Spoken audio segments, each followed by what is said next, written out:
When did my backup plan become my first choice? I had 37 missed calls when my phone finally got service again. 37. All from my fiancé Derek, all within a 3-hour window, all while I was stuck on a mountain trail with a sprained ankle and my backup wedding date, Miles. Miles, who I'd invited to my wedding planning appointments only because Derek was always too busy. Miles, who'd agreed to be my just-in-case person if something went wrong.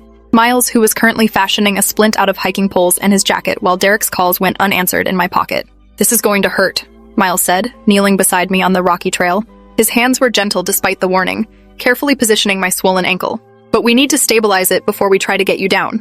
I nodded, gritting my teeth as he worked. We were 2 miles from the trailhead, and the sun was starting to set. I'd twisted my ankle on loose rocks about an hour ago, and my phone had no service until 5 minutes ago when we'd climbed high enough to catch a signal. "I should call Derek back," I said, watching my phone light up with another incoming call. "He's probably worried." Miles didn't look up from securing the makeshift splint. "He's called 37 times in 3 hours. That's not worried. That's something else." "What's that supposed to mean?" "Nothing." But his jaw was tight. "Just maybe stabilize your ankle before you deal with whatever that is." My phone stopped ringing, then immediately started again. I answered this time. "Derek, I'm okay. My ankle is..." "Where the hell have you been?" His voice was sharp, angry. "I've been calling for hours." "Hours, Kira. I told you this morning I was going hiking. My phone didn't have service until just now. You said you'd be back by 3. It's after 6. I looked at Miles, who was pointedly focusing on my ankle and pretending not to listen. "I had an accident. I sprained my ankle pretty badly and we had to..." "We? You're with someone?" Derek's tone changed. "Who's we?" "Miles came with me. I told you that this morning too." The silence on the other end was heavy. "You're on a mountain with Miles. The same Miles who's been hanging around you for months.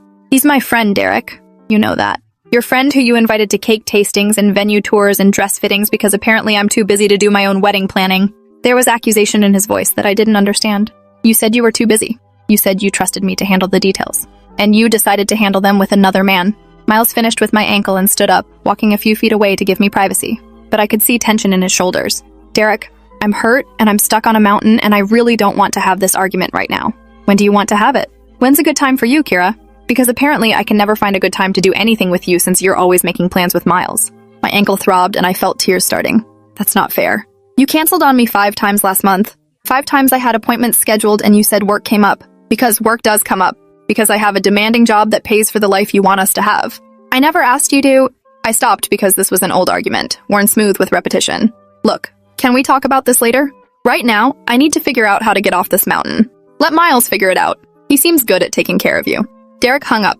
I stared at my phone, the anger in his voice echoing. Miles came back over and sat down beside me, careful not to jostle my ankle. "Everything okay?"